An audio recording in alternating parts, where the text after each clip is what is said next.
Assalamualaikum warahmatullahi wabarakatuh.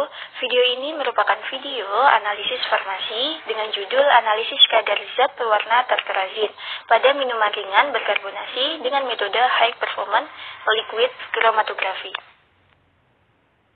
Sebelum membahas lebih lanjut mengenai analisis tersebut, berikut ini adalah nama-nama anggota dari kelompok 4. Yang pertama ada Bella Rindianti, kedua Daud Fajar C. Putra Bora, ketiga Ata Nasyanena, keempat Eka Lisa Febiliani, kelima Puspa Nur Fitri, keenam Inani Rahmatul Maula, ketujuh Novi Adelia, dan kedelapan Rahel de Carvalho.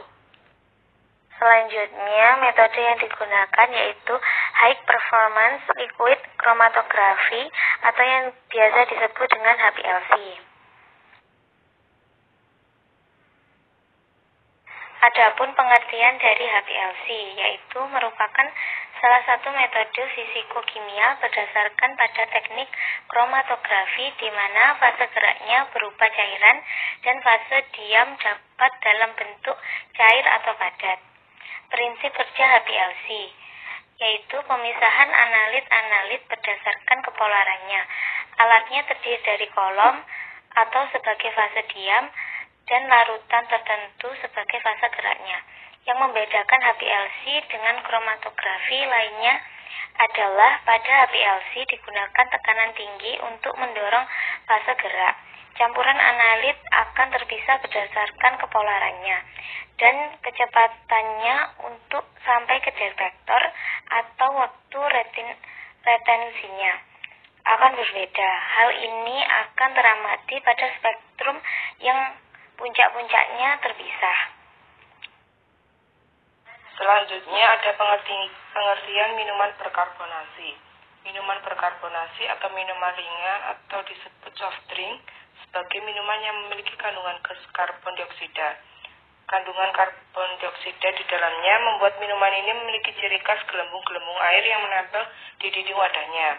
Nah, di sini ada juga kandungan yang terdapat dalam minuman bersoda, yaitu karbonat water, bahan pemanis, bahan penambah rasa, asam, kafein, pewarna. Di sini ada juga resiko mengkonsumsi minuman ringan bersoda, yaitu kelebihan berat badan, karies gigi, diabetes, osteoporosis, fraktur tulang. Selanjutnya ada pengertian tetrazin. Tetrazin merupakan zat pewarna campuran dari sinyalfenol, hidrokarbon polisiklik, dan heterosiklik. Pada umumnya, tetrazin digunakan sebagai bahan pewarna minuman karena mudah larut dalam air. Penambahan tetrazin dalam minuman bertujuan untuk memberikan warna yang lebih menarik, yaitu kuning lemon. Di sini ada efek penggunaan tetrazin jangka panjang. Yang pertama, urtikaria atau ruam kulit alergi, rinitis atau pilek, asma purpura atau kulit memar keunguan. Yang terakhir ada anafilaksis sistemik atau shock. Dan bahan alat yang digunakan yaitu alat-alat gelas, seperangkat alat HPLC LC 2010C fase terbalik dengan detektor UV, kolom C18 dimensi 250 kali 4,6 mm dan ukuran pori 5, spektrofotometer UV vis, ultrasonik, seringofilter diameter 0,45 mikrometer, seringofilter diameter 0,22 mikrometer, timbangan analitik. Dan bahan yang digunakan yaitu sampel minimum ringan berkarbonasi, FeSO4, aqua bidestilate, standar tartrazin, acetonitril PA, metanol PA. Cara kerja. Yang pertama yaitu analisis kualitatif metode uji warna. Di sini terdapat pembuatan larutan sampel. Sampel minuman ringan berkarbonasi produk lokal khas Pekalongan. Sebelum dianalisis, sampel terlebih dahulu dipreparasi menggunakan ultrasonik untuk menghilangkan gelembung gasnya. Yang kedua yaitu analisis kuantitatif metode High Performance Liquid Chromatography atau HPLC. Yang pertama yaitu penyiapan sampel. Sampel minuman ringan berkarbonasi produk lokal khas Pekalongan. Sebelum dianalisis, sampel terlebih dahulu dipreparasi menggunakan ultrasonik untuk menghilangkan gelembung gasnya. Selanjutnya yaitu pembuatan fase gerak. Fase gerak ini pada penelitian yaitu acetonitril, metanol, dan aquabides dengan perbandingan 65,5 banding 23,5 banding 11. Larutan fase gerak kemudian disaring dengan menggunakan seringofilter 0,45 mikrometer. Setelah disaring, larutan disurnicator selama 15 menit. Selanjutnya yaitu pembuatan larutan baku tartrazin. Ditimbang sama 10 mg tartrazin, masukkan ke dalam gelas beker dan tambahkan dengan sedikit metanol. Kemudian, masukkan ke dalam lampu ukur 10 ml dan tambahkan dengan metanol sampai tanda batas. Yang berikut D. Penentuan panjang gelombang maksimum. Dilakukan secara scanning, serapan larutan baku tartrazin dengan konsentrasi 5 mikrogram per ml pada panjang gelombang 400-800 nm. E. Pengamatan waktu retensi. Pengamatan waktu retensi dilakukan dengan cara menginjeksi 20 mikrolit larutan baku tartrazin dengan kecepatan laju alir 1,5 mili per menit. F. Pembuatan kurva baku. Dilakukan dengan membuat 5 seri konsentrasi 5 mikrolit per ml, 10 mikrolit per ml, 15 mikrogram per ml, 20 mikrogram per ml, 25 mikrogram per ml dalam metanol. Sebelumnya larutan tersebut disaring dengan shrink filter ukuran 0,22 dan disinikator selama 15 menit. Setelah disaring, diinjeksi sebanyak 20 mikrolit dengan kecepatan alir 1,5 mili per menit. G. Penetapan kadar. Memipet larutan hasil penyiapan sampel yang sebelumnya disaring menggunakan mikrofilter 0,22 dan disonikator selama 15 menit. Diinjeksi dengan sistem HPLC dengan volume injeksi 20 dan laju alir 1,5 mili per menit. Baik, lanjut pembahasan. Di sini ada tabel hasil pengamatan uji warna. Ada sampel dan hasil pengamatan. Sampel yang pertama ada jeruk, hasil pengamatan positif endapan. Yang kedua ada nanas, hasil pengamatan positif endapan. Yang ketiga sampel baku tartrazin dengan hasil pengamatan positif kemerah-merahan dan positif endapan. Sampel yang diuji mengandung tartrazin dengan adanya perubahan, yaitu terdapat endapan. Sampel jeruk berwarna oranye berubah terdapat endapan, kemudian sampel nanas yang semula berwarna kuning setelah ditambahkan FeSO4 terdapat pula endapan.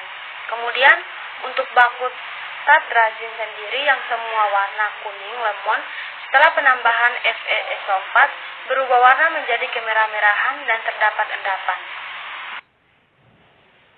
Lanjut ke pembahasan berikutnya. Pada analisis kadar tartrazin dengan metode HPLC, fase gerak yang digunakan adalah campuran pelarut asetonitril, metanol, dan aquabides 65,5 banding 23,5 banding 11. Fase gerak ini dipilih karena menggunakan HPLC fase terbalik, maka dari itu menggunakan fase gerak yang lebih polar, yaitu asetonitril, metanol, dan aquabides, sehingga senyawa yang dianalisis diharapkan dapat melarutkan senyawa tetrazin dalam sampel yang akan dianalisis dan senyawa tetrazin ikut tertarik dengan eluennya, serta dapat memudahkan proses analisis yang dilakukan.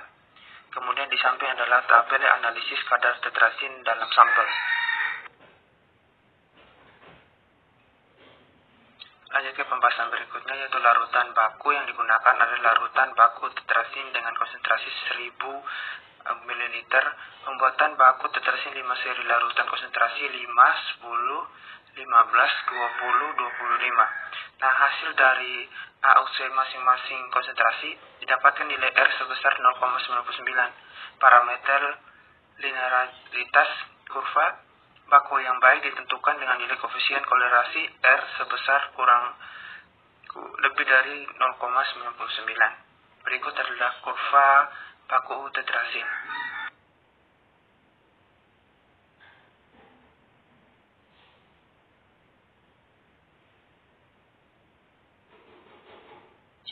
Yang pertama, dari hasil analisis menggunakan metode HPLC, didapatkan nilai AUC Nilai AUC digunakan untuk menghitung kadar sampel dengan cara memasukkan nilai AUC ke dalam persamaan regresi linier. Hasil kadar tatrazin dapat dilihat pada tabel 2. Yang kedua sampel tersebut memenuhi persyaratan didapatkan pada sampel jeruk 1,109 mg per kilogram dan sampel nanas 0,993 mg per kilogram. Yang ketiga, berdasarkan peraturan BPOM nomor 11 tahun 2019 tentang penambahan bahan pangan, kadar tatrazin yang diperbolehkan yaitu 70 mg per kilogram.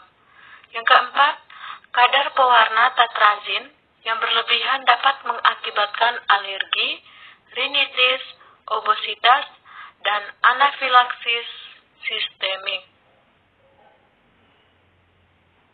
Kesimpulan berdasarkan analisis kadar tatrazin pada produk minuman berkarbonasi yang dihasilkan di Pekalongan pada analisis kualitatif dengan uji warna, 2 sampel positif mengandung pewarna tatrazin, ditunjukkan dengan perubahan sampel menjadi endapan. Pada analisis kuantitatif dengan metode High Performance Liquid Chromatography atau HPLC, kedua sampel dengan kadar tidak melebihi persyaratan BPOM dengan persen kadar berturut-turut sebesar pada sampel minuman berkarbonasi rasa jeruk 1,109 mg per kilogram, pada sampel minuman berkarbonasi rasa nanas 0,993 mg per kilogram, sampel minuman ringan yang memenuhi persyaratan kadar tatrazin yang ditetapkan oleh BPOM Republik Indonesia nomor 11 tahun 2019, yaitu kedua sampel minuman ringan berkarbonasi memiliki kadar yang tidak melebihi batas persyaratan, yakni 70 mg, jika hanya dikonsumsi tiap kemasan. Cukup sekian untuk presentasi dari kelompok kami. Semoga bermanfaat. Terima kasih. Wassalamualaikum warahmatullahi wabarakatuh.